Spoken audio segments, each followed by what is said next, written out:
27 pang volcanic quakes ang naitala ng PHOC sa Canlaon o sa Bulkang Canlaon sa nakalipas na araw.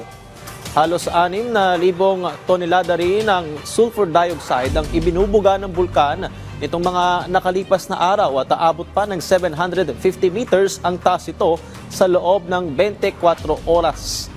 Patuloy rin ang pamaga ng bulkan dahil sa tuloy-tuloy na aktibidad ng Bulkang Canlaon, nagbabala ang PHOC na nanatili ang posibilidad na maitala o maitaas sa Alert Level 4 ang estado nito.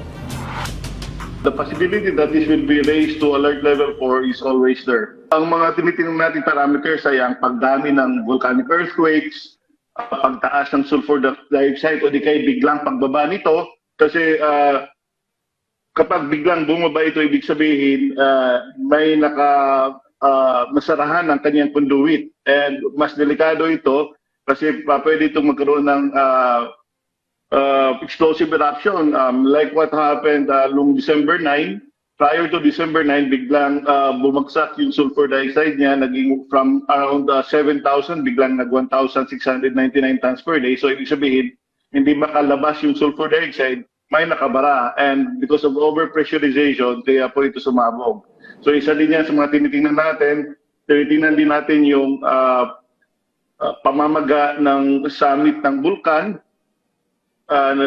At saka tinitingnan din natin yung pagdami ng mga ash